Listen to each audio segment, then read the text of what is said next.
recognize the month of March as the Ghana month. And as we are thinking Heritage Ghana, let's also be thinking about the various indigenous businesses in Ghana and that crucial question of why they are unable to survive the test of time. So tonight, we're asking that critical question: why do Ghanaians' businesses fail? And our guest on the show is Dr. Michael Ajekumado. He is the CEO of Mikado Holdings. Tonight, he's our guest. But before we get to speak to him, I'll share with you a piece of my mind. Stay with us.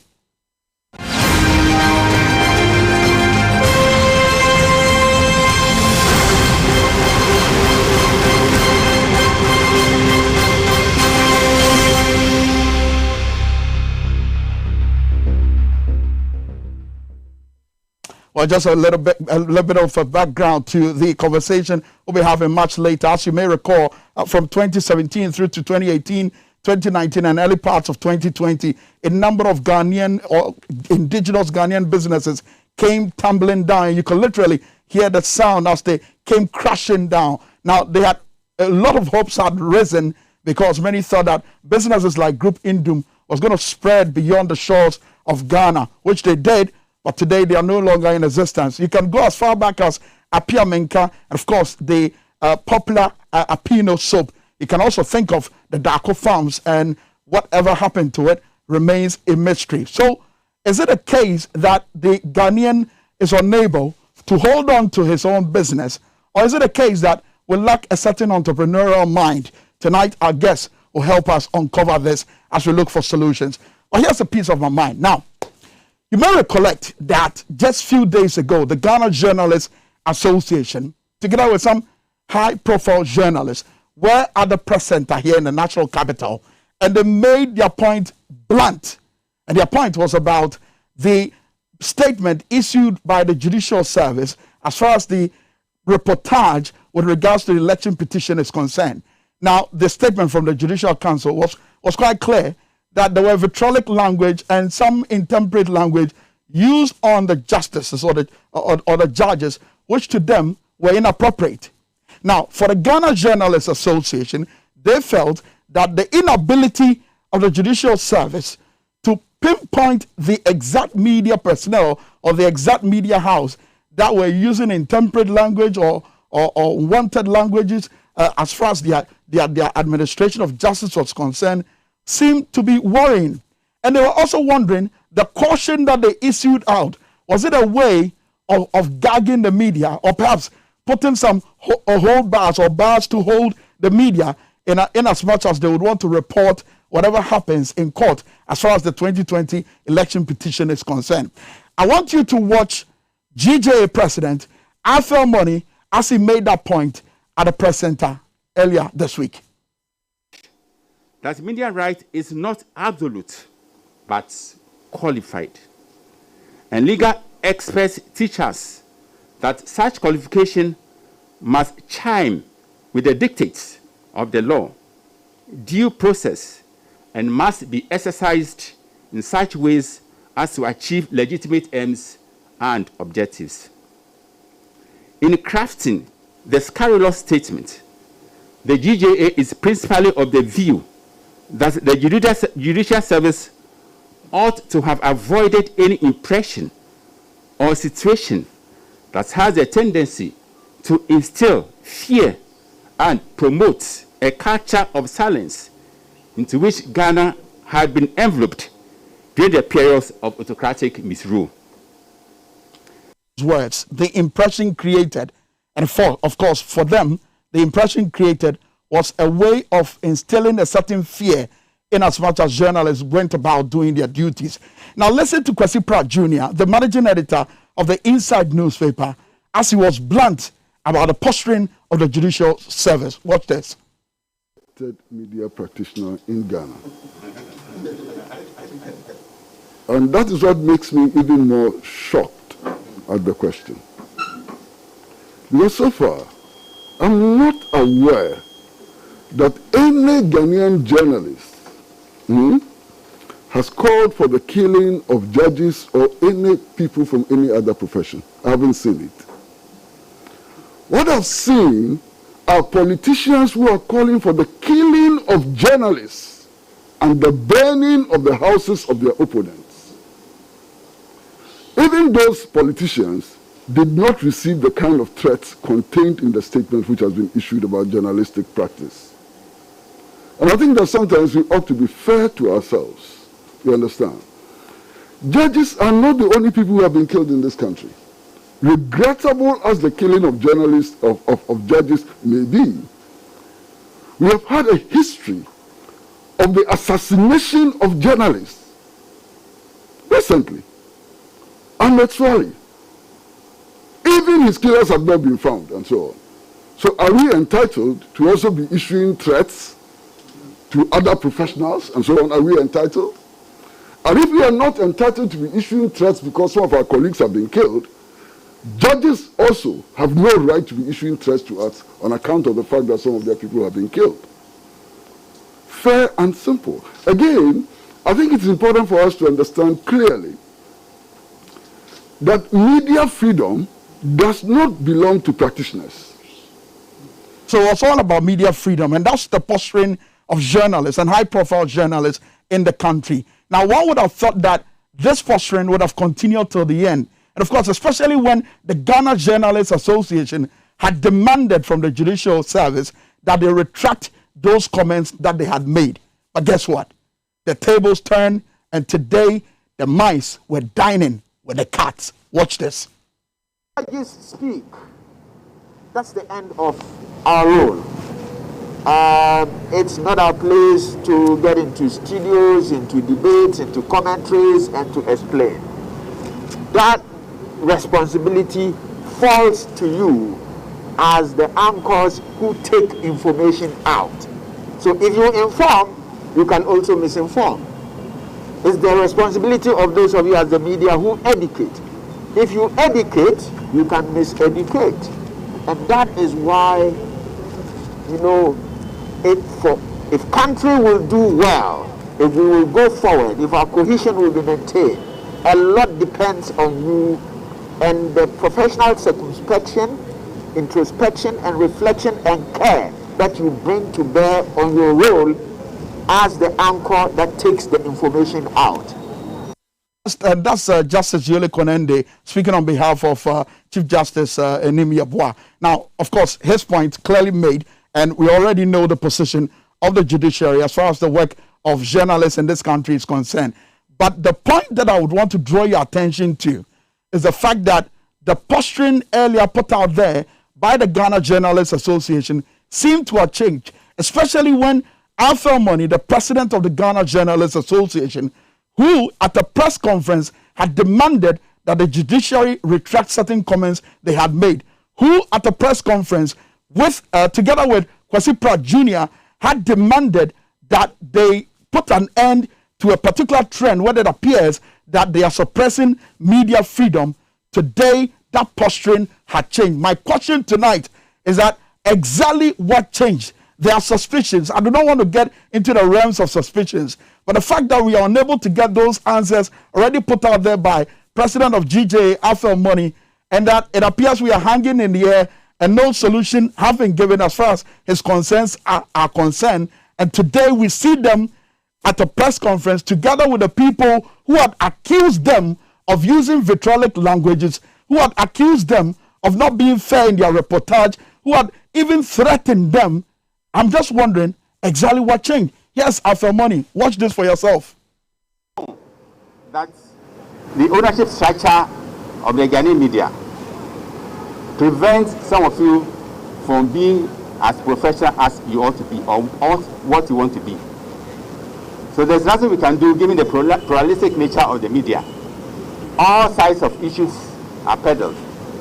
But for the sake of heaven, for the sake of national unity and cohesion and stability, our appeal to the media community in general, please inject the highest degree of circumspection in tomorrow's judgment, so that at the end of it all, Ghana will continue to be at peace with itself and at peace with the rest.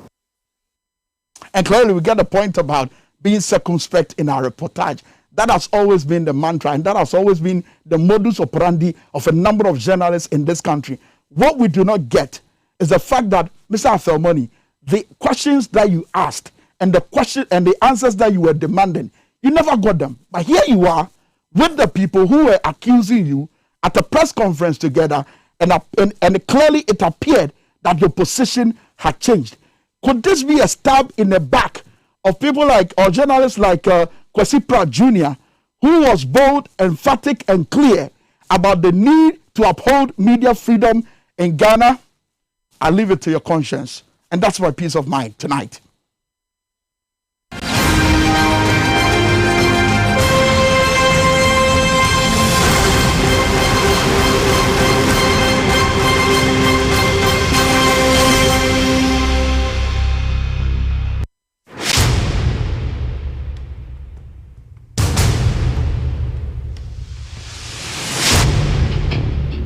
The average human body mass should have at least 60% water for optimal performance in any physical or mental exercise. We can help you maintain it naturally.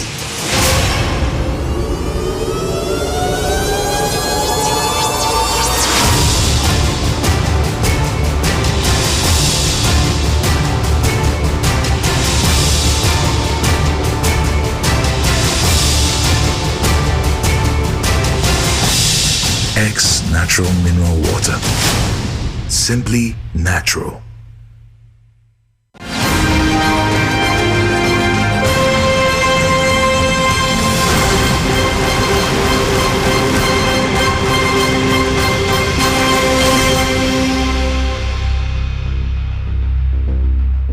All right, now let's cut to the chase and, of course, get into our conversation for today. Just as I've reminded you, and of course, you've seen that particular artwork and promotion on our various social networking platform, where we've been telling you that tonight on the program, we are asking, why do Ghanaian businesses fail? And thank God, we've got in the studio a man that was the immediate past chairman for the Ghana Investment Promotion Center. He's also the Nkabo Mohene of the good people of the New Drabin traditional area, and also the CEO of Mikado Holdings. Remember, he's also an author of the most popular book, The 7 Principles of Success and Wealth Creation, and also the immediate president of the Red Cross Society, Ghana. I'm referring to Nana Dr. Michael Ajekum Addo. He's our guest tonight, here on XYZ Tonight with me, Prince Minka. Nana Dr. Michael Ajekum Addo. Good evening and welcome to the program. Good evening, Prince. And it's good to see you. Wow. Looking younger and younger. Yeah. And I was just sharing with our viewers a number of things that, of course, probably triggered some memories, especially when I mentioned Dako Farms, Apia Minka, and Apino Soap. And today, they're no longer in existence. Just recently, when all hopes had risen that Group Indum was on a rise and was penetrating and moving into other parts of the world, there was some excitement, and then poof, it appeared some magical wine was twirled, and of course is no longer in existence as well. Just as we can say about other businesses as well. But the question we are asking, and I know you've been giving some answers in a number of your books, is why do Ghanaian businesses fail? Maybe a historical explanation will help us. Thank you, Prince. And I'm grateful to your station for getting me here, because I want to leave a legacy. Yes. For Ghanaian youth to make it in life. So if we dissect and emphasize on why businesses fail, it means that you guys are going to really study why do you fail and therefore get solutions to it. In fact, businesses in general are hinged on 6 M's. 6 M's. 6 M's.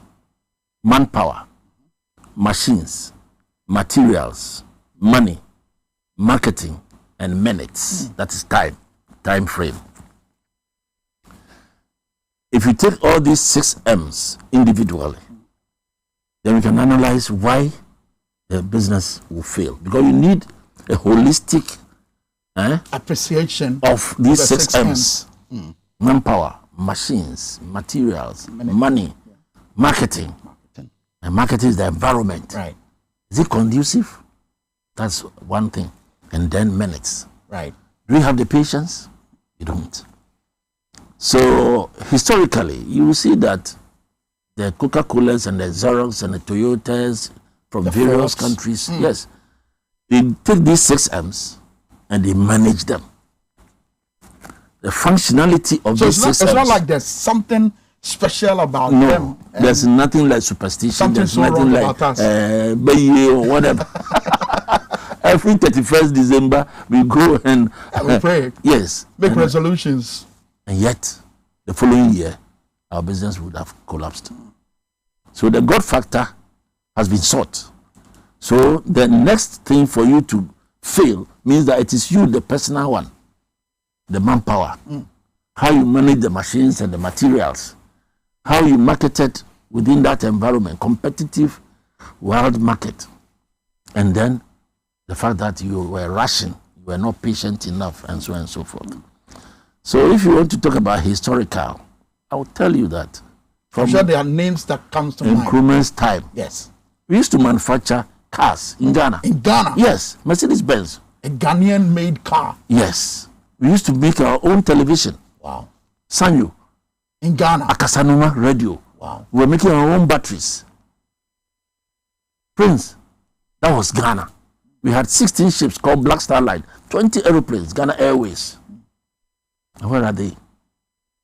Among ourselves, we either collapsed the businesses, or we sold them out, or we neglected them. So if you are bringing it down to the context of Ghana today, then the coup came. 81 coup. And this Apino soap and Daku farm that you are talking about, they all collapsed. That's right. Little did we know that 6 indigenous banks would also collapse. Because the environment that they were operating were not good enough. They weren't doing the right thing. So the government had to see to its collapse so that the system, the financial system, would take its right course. So you and I would know that posterity would then prove that they did the right thing or not.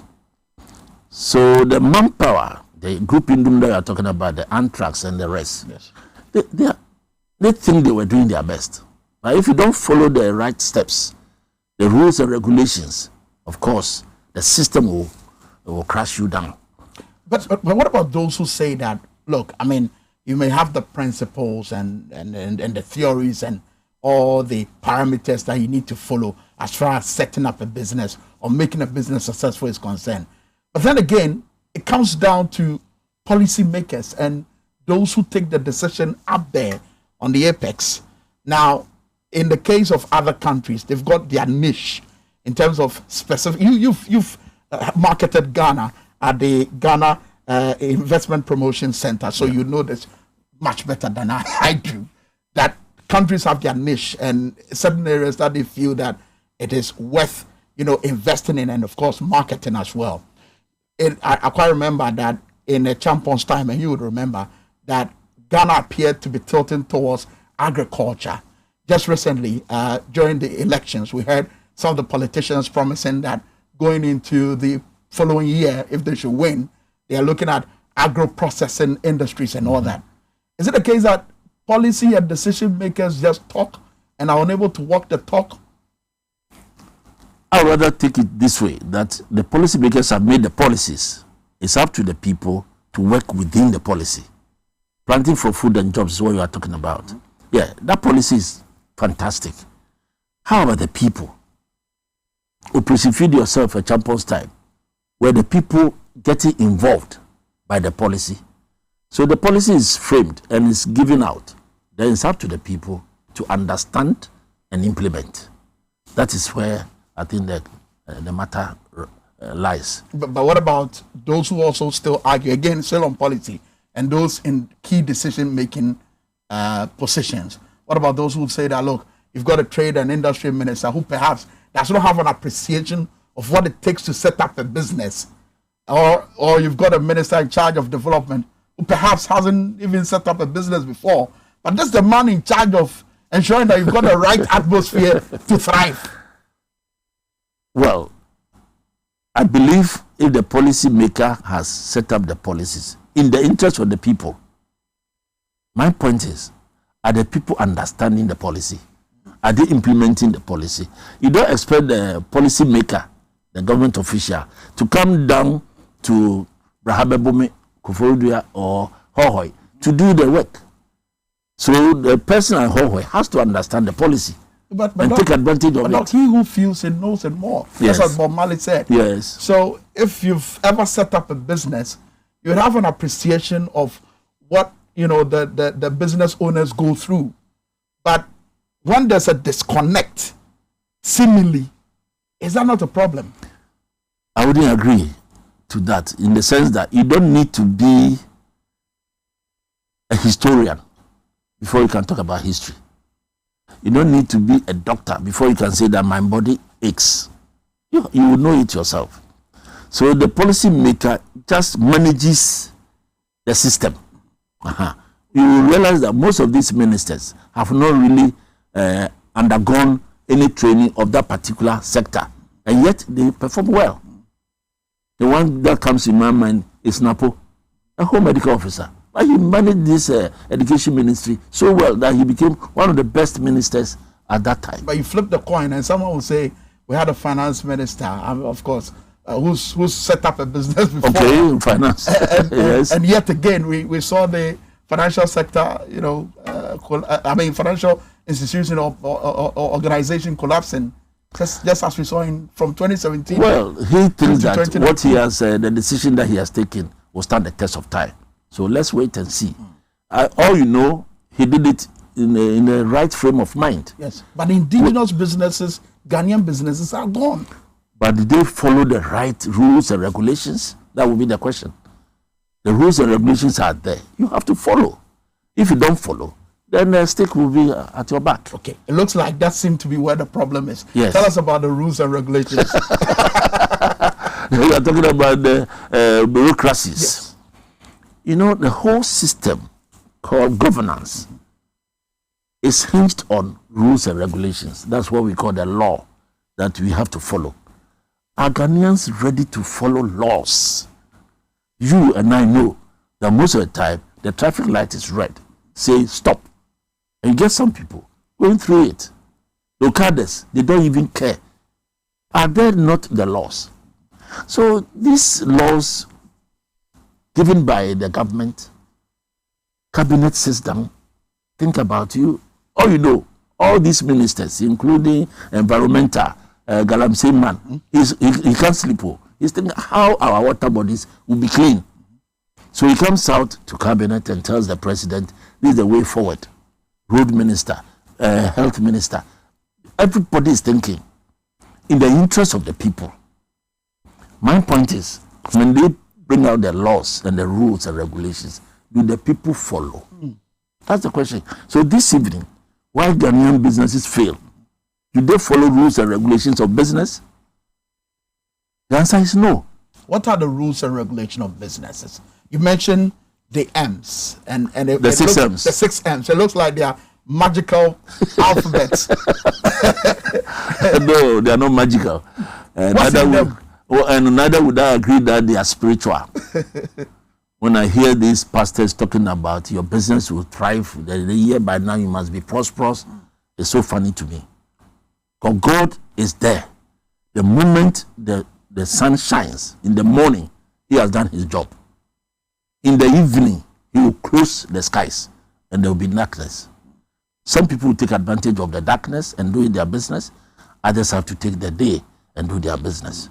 So what is important for the pastors to talk to us are the rules and regulations governing business for us to be prosperous. Not by magic, not by the Satan who has made your business fail. No. Okay. Tell us about the 6 M's and how they come to play. Number 1 is manpower. 6 M's, manpower, machines, materials, money, marketing, and minutes. I tell you, if you ask any Ghanaian youth right now, why they are not in business and why their business are not thriving. They will tell you money. But out of the 6 M's, the least important is money. Really? I'm telling you. So the moment Ghanaians keep on talking about money, so will we fail all the time.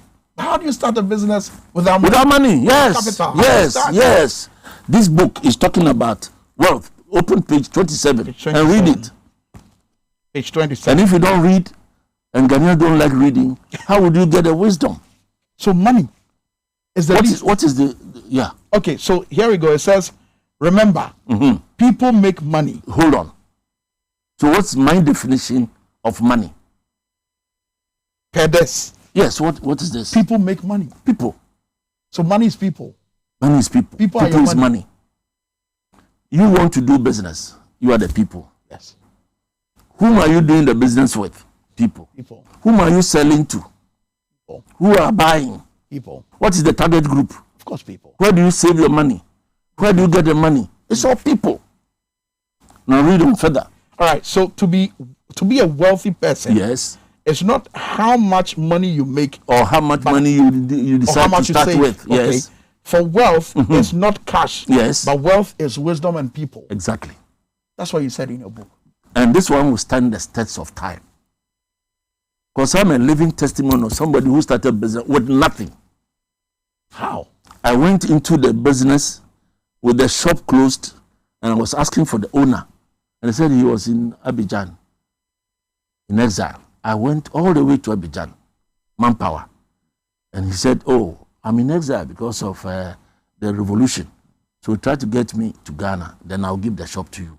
Wisdom.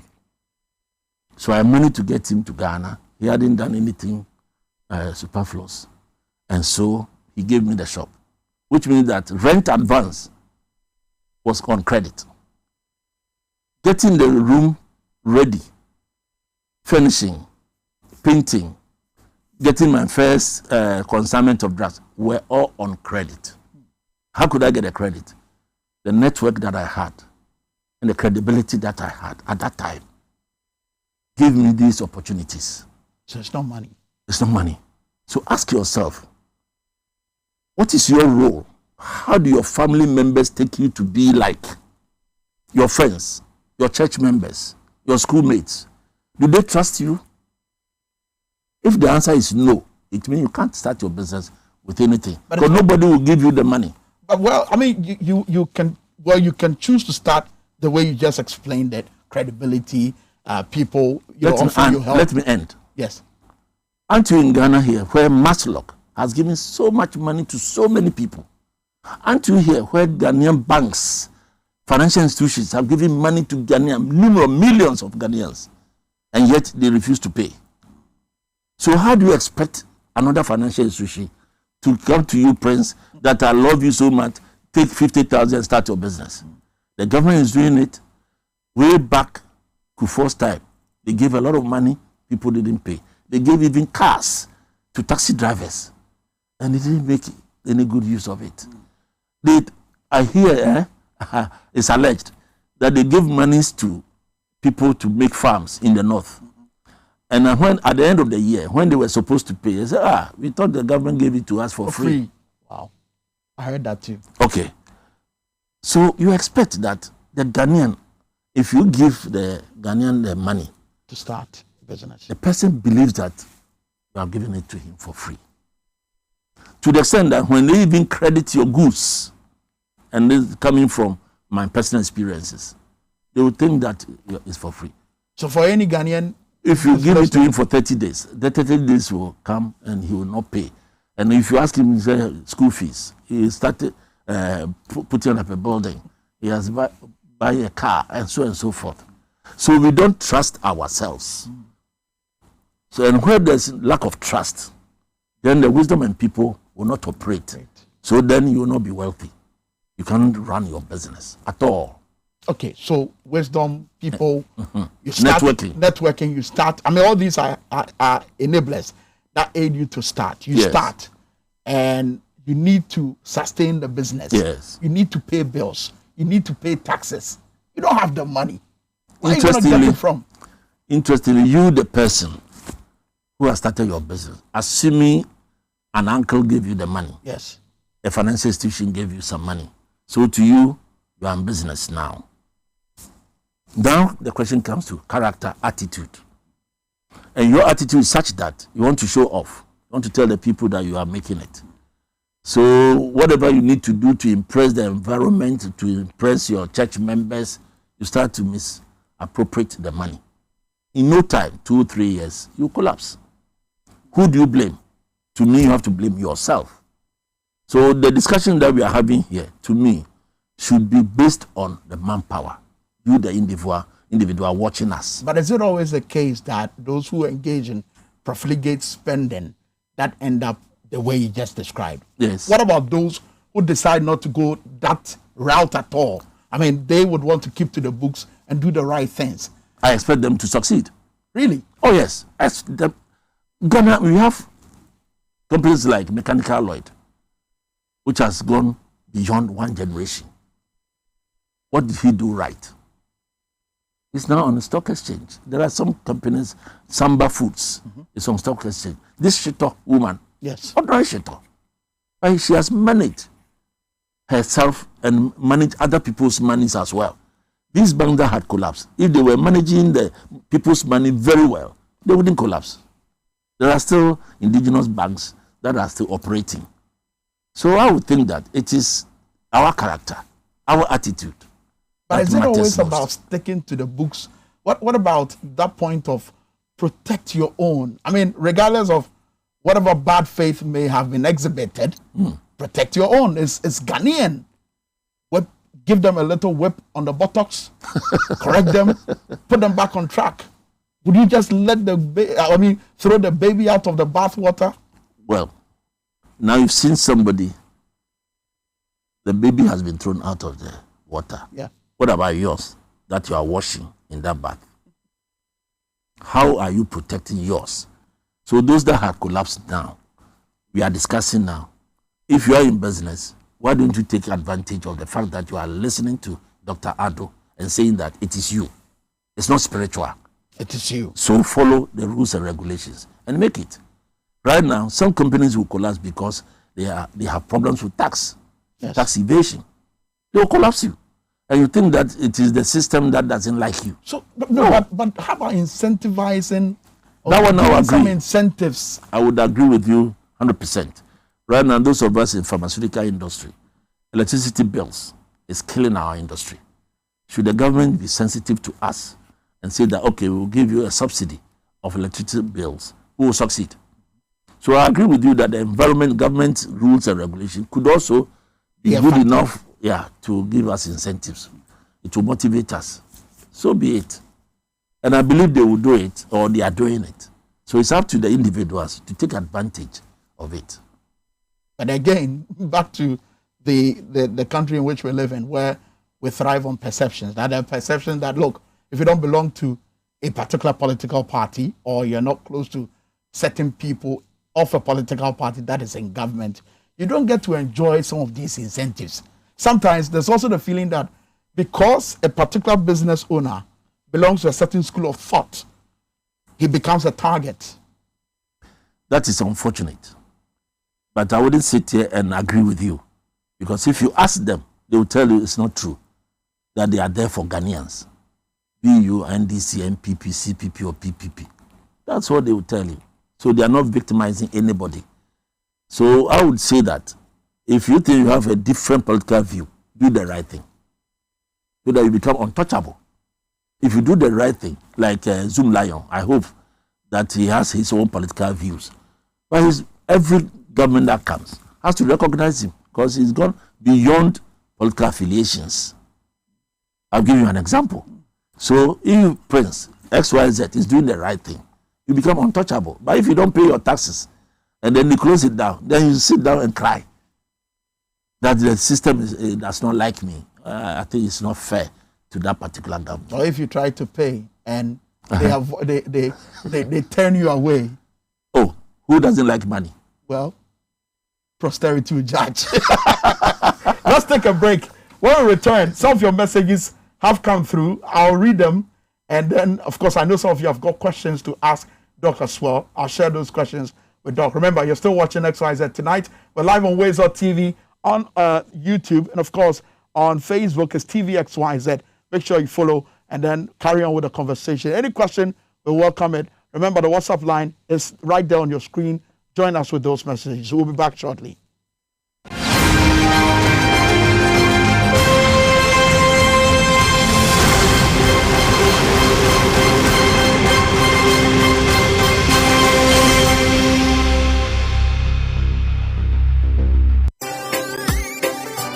Kofi na saying haba matumi sayadie bia enanka metina homa me yadie yakumie oh na den health alert clinic die yedin haba ma any organic product nko a na sayadie be ma ne oba a won ho ayamodene wonko health alert clinic die say ye be ma wintimi mu adwuma yi menstrual disorder hypertension na say enam yadie STDs o wodun som yadie bia ye betenete e de ama wo sanso ye massaging any physiotherapy omo wo diagnostic machines e di hwehwe ni pediem sanso na ultrasound Health Alert Organic Shop nso ho no mu a organic products nko a na wo moto ho nom hwehwe ye kire kwan e wo Madina Post Office ye wo First Atlantic Bank no echi ho no mu a e wo Enkran Freyen e wo 0242 518893 and 0242 518865 Health Alert Clinic go Heba.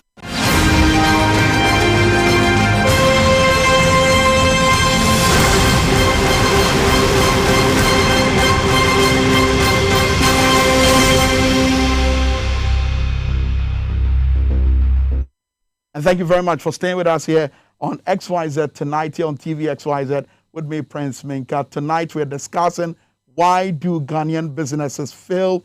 And our guest has been taking us through a number of principles that for him, he feels if we stick with, we'll be able to avert that situation. But we still would want to find out why. I mean, as much as we cite various examples, those that you remember, and of course, some examples that Nana Dr. Michael Ajukumado, our guest, has also cited. Doc, I still insist. Why? Let's deal with the whys. Why do Ghanaian businesses fail? Most importantly is the manpower. The manpower has a lot. Right now, personally, I'm doing a research on envy and jealousy, which has gone into the canker of the Ghanaian. Now you set up the business, you are small kenke factory, small peanut, you are adding value to whatever agricultural product. You need to have somebody to be by you, to help you. Then you are paying. That person thinks that you are making all the profit. So he would think that, I can do it myself. And then he leaves you. With all the knowledge, the experience that he would acquire, he goes away. Why? Why are businesses failing? Yes. The environment, which is so competitive, they are allowing foreign goods to come in to compete with us. The poultry industry is not thriving because of the importation. The rules and regulations that's will got be to there. do with policy, right? Exactly. Just as I mentioned. Yes, I agree. But then the people, are they making good of the policies? Are they taking advantage of it? What's the advantage in allowing certain huge percentage of foreign products to dominate, what you already have? Like you just cited in the case of poultry, industry. We are in global world, and we have signed on with WTO, World Trade Organization, that you cannot say no to particular products coming from another country. But look at neighboring Nigeria. Okay. Look at their policy on rice. Okay. For instance. And it's a deliberate policy to encourage local rice in Nigeria. It appears it's working for them. Why not It Ghana? appears. You are not too sure. And you don't know how they are being bombarded with other rice-producing countries. If you do that, they will also isolate you and brand you as a non-performer in the world trade. You have to be extra careful. That doesn't matter. It does. Because we are within the world. We are not on our own. We are a sovereign country. And yet we sign on certain pacts. So if you sign on pacts like we are signing pact ECOWAS, that we have to do business, then can you say that you are not allowing that country's goods to enter your country? But are they allowing yours to enter their country? They should. They should. So in effect, what you or we as Ghanaians have to do is to be strict on the rules and regulations governing the importation. The goods that are coming, you have to make sure that they are of the highest standard quality. That's why we have the Standards Authority here. If it's pharmaceutical, we have the FDA. We have all kinds of authorities that will guide our businesses. In the banking industry, if you are a foreign investor is coming and bringing his money, it shouldn't be money laundering. All these things are there. So it's up to us to be strict on what we do. We shouldn't allow somebody to come and bribe us to put up estates that will collapse on us. You shouldn't. So if I say manpower, then it means that you and I should do our work well. You should be competent enough. You should be knowledgeable enough. You should have all what it takes to do the business. If you don't understand it, why do you go in? And you all pray, and you worry Christ, you worry God. Meanwhile, he has told you that do your work well. Proverbs 6:6. Don't be like the ant. Be like the ant. That's right. And don't be like somebody who, I'm sleeping a little, I'm nodding a little. It said you be poor.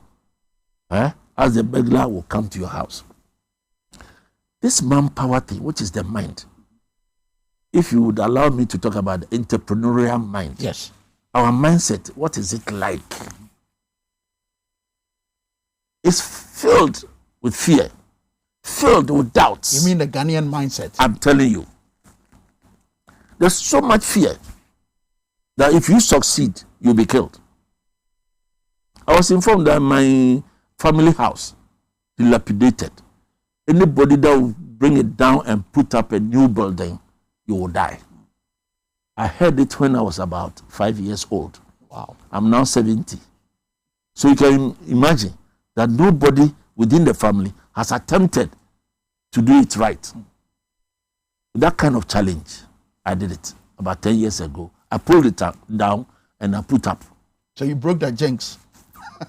Just to prove the point that this spiritual thing about beye is worrying the Ghanaian. It's putting fear in the youth. So I beg the pastors to start unwind that fear that they put in people. And that if you follow the books and the principles, we will make it. So I'm talking about fear, doubts. And then within the Ghanaian graduate, some pride. Pride. Oh, this kind of business is below me. I cannot do this. I cannot do that. They want white collar jobs. That time is over. Really? It's much, much over. You, Prince. Yes. If you should have some vocation with you and have other streams of income, you not sit here to complain. Absolutely. Nothing stops you. And I've been talking about it and I see that people are picking. For you to buy a machine and to cut the hair for your niece or nephew or whatever to do barbering. And now I see the competition with the barbering, and I'm so happy that about 20 years ago I started talking about barbering, and that is taking new shapes and dimensions. And barbering shops are becoming one of the best. People are being innovative as well. Exactly. And I believe it's coming from all the preaching that I have been talking about vocations. My children, from JHS, all of you, boy or girl, you sell in the street to get marketing skills. Form 1, JHS or SS, yes. Holidays, you will be a hairdresser, boy or girl, and it's compulsory in my home. Wow. Form 2, you'll be an electrician. Form 3, before you go to the university, you'll be a mechanic. And I'll come there and watch you under the car. How do we nationalize this module? I've been talking about it.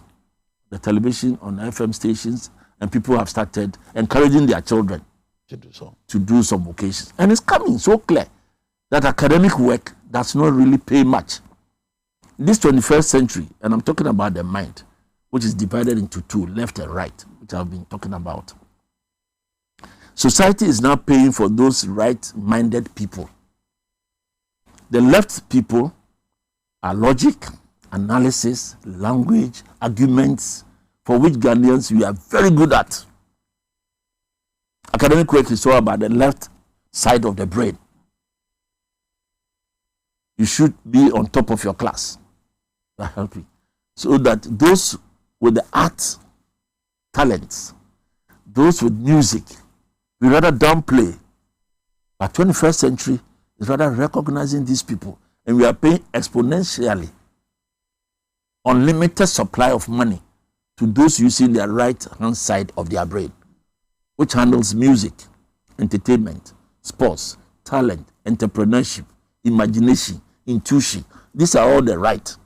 If you want to dream and dream well, it's about the right side of your brain. So I'm saying that we need to develop our right side of the brain rather than the left, which we are all used to. Because when you are a child and you are crawling to develop your talent. You are trying to find out what the world is all about. But your mother will just pick you up, put you at the back. You will be crying that leave me alone to develop my talent. Let me explore. No. The more you cry, the more she will tighten the cloth. At 2, you want to draw. You have a pencil or a pen. You are writing on the floor, on the carpet, in the furniture. Either you'll be whipped or the way they will frown on you. Okay, so you go to the wall. If you know how much it takes to buy a paint, you want to sing. They say you are making noise. Yeah. Because it doesn't make any sense to them. So they throw you out. Then you want to sing louder for them to appreciate you. They will tell you, my friend, if you know how much I'm tired, if you don't keep quiet. By all these methods, they are locking up your right-hand side of your brain, for which all of us, all Ghanaians, or most Ghanaians, have been denied of developing the right-hand side of the brain. But 21st century, the footballers, the lawn-tennis players, the athletes, they are paid more than enough. The left-hand side people, doctors, pharmacists, engineers, we calculate your output and we pay you, which we call salary. These people, it's not salary. The footballers, they make so much, millions of dollars per week. That's right. Yes. So then now, it's coming from entrepreneurship, entrepreneurial mind. When are we going to develop our mind? How do we develop it? This is in this book, Fundamentals of Entrepreneurship. Okay. So I'm sure you've you gave us portions. Okay, there it is on your screen. Yes. Fundamentals of Entrepreneurship. How to create, start, and grow your business. You need to have the entrepreneurial mind as a chapter. Entrepreneurial mind as a chapter. The entrepreneurial mind. Yes. And this is within the Ghanaian context. Yes. That we should develop the mindset. And that if you can develop the right and the left together, you'll be the best. Okay. I think we can display that on the screen as well. So you give us there are some pictures illustrating the mind and some for those of you who love football. Yes. 2009, in Gabon, the Zambia team perished. In 2012, the coach took the new team, to the seaside and showed them where their people perished. All right? And said, take the spirit of these people in you. The mind changed. Zambia was no match to Ghana. And we met them and they scored us 1-0. They were no match to Cote d'Ivoire. They scored Cote d'Ivoire because of the mind. It was sharpened by the message the coach gave them, and they succeeded. If our mind, the way we're thinking about Beye, the way we're thinking about God, if you should make it entrepreneurial, then it will change. But the way we also think about the obvious, which is pull him down. I mean, talk about him.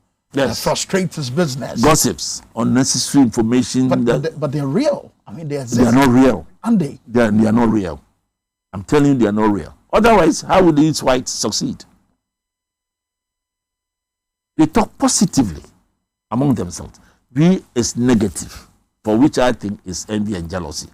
Yes. We need to overcome that feeling But envy and jealousy exist, don't they? It is. It is also But it's one of the negative. factors that kills business. So for now, doesn't it? we should start to address it. And so support. If you're a government official and somebody is succeeding, you have to help him. You have to give him that push that you initially brought. That instead of helping them, you don't collapse them. It's all about envy and jealousy. It's about the manpower. It's about the mindset. So has it worked somewhere else? I mean, where we Yes. realize that certain businesses are not doing the right thing, but yet government steps in to support. Government steps in and give you the warning. I tell my bankers that if you think I'm not paying the loan as fast as you want, advise me. You're in the financial sector, advise. Instead of coming to just confiscate my properties. Are you helping me or you are destroying me? You are destroying me. I remember at school, as in my book, Okay. because I didn't come from a good home. I come from a village. Yes. At the introduction, the lecturer asked me, where is Sushai? I said, please, it's not on the map. He said, you cannot be a pharmacist. As if he was joking. He failed me. Why? You see, these are some of the issues. Instead of you helping the student, he rather victimized me unnecessarily. And now I'm one of the best pharmacists in this country. Absolutely. And yet he said, at that time, you can't be a pharmacist. So I'm saying that I agree with you that the environment should be supportive. Rules and regulations should be supportive. Government officials should identify and support. Don't kill businesses. Very well. Yes. On that don't kill business note, let me bring in some messages from our viewers and our listeners as well, because we are live on Zebula FM in the northern part of Ghana as well. Good. I want to say good evening to our listeners there on Zebula FM. This message from Nanadra in Kofodia. She says, is it good to start a business with a loan? It's a question. No. Simple no. No. Oh, You are killing the business right from the word go with the interest which will fight your profit. wow. So it's not good. Continue. Okay, let me bring in another message. This one here says, hi, good evening. Please, among the M's that Doc talked about, I would like more explanation on marketing. It's quite difficult getting market for my product, especially in competing with the already known products in the market or already known brands on the market. Good. In that case, you have to be sure that your packaging is good and the substance in it is also good. So you are competing with both the outside aesthetics and the inside quality of the product. So the person has to start with that and start to market to the people around her. All right? I believe Nanajwa is a lady. So absolutely. yes. Yeah. So Nanajwa should start to market her products within her own community. Now, if they accept it, I know people that recommend before you go to the social media and do all the kind of promotions. Okay. Let me bring in another one. He says, hi, XYZ, your show is really on point, and you need to keep Dr. Ado very, very close to your doorstep for such programming. We need more of him in your studios. Okay. Lastly, how do I get a copy of his book? Thank you. My name is Ni Nuete. Ni is asking where he can get a copy of the books. We'll share that with you shortly. Let me bring in another message. This one here says, good evening to you. We celebrate and praise mediocrity in the country. I have a friend, 22-year student, who is into pottery. Imagine, he's giving just one secondary school to supply. I can boldly tell some businesses thrive only when you are linked to a politician. That's his thought. I'm also a businessman. It is difficult here in Ghana as compared to other countries outside. Exchange rate is killing us. So, Doc, Moses sending this one from Takrady. It's true. I agree with him. I agree with him. I agree with him 100%. Exchange rate. Yeah, I agree mediocrity. with him. Mediocrity. We celebrate mediocrity and so on. And yet we are the same people that would wish to have a good thing. And that's why we prefer foreign-made goods, because we seem to trust that one more. The more you do your business well in Ghana, the more people will also trust you. Let me bring in another one. We've got 3 minutes to wrap up the program. Unfortunately, we'll have to do a part 2 of this too. So soon. So soon. Time flies when you're actually having fun. Yeah. It says, good evening, Prince. Kindly ask Nana to tell us what has been his 2 major principles in business. This is from Jubak, listening to us or watching us inside Peki. My number 1 principle, the cardinal, the most important, is manpower. And to me is wisdom and people. Wisdom and people. How do you handle people? How do you handle your life? The people. You must be honest. You must be credible. But we talk about corruption in this country. What is corruption? Who is being corrupt? Who is being corrupted? Who is doing what? So our mindset is all about money. It's unfortunate. And I'm crying for the people. That is about network, about being credible, about doing things selflessly. Please, let's do things selflessly and stop. How much would I get? How much would I receive? How much would you give me?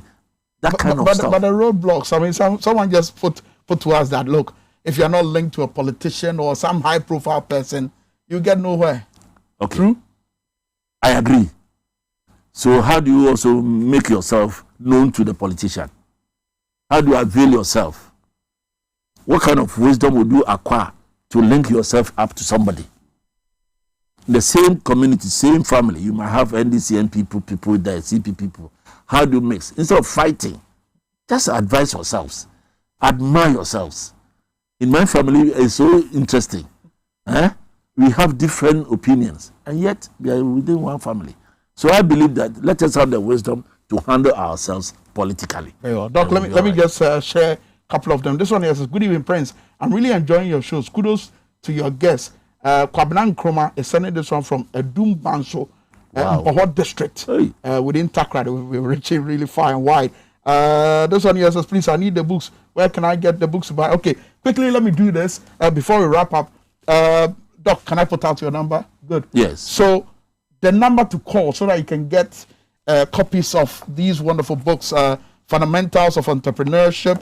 We've got the Winning Attitude and Etiquette for All. And then my favorite, last time we spoke on Radio XYZ, yes. We must come back.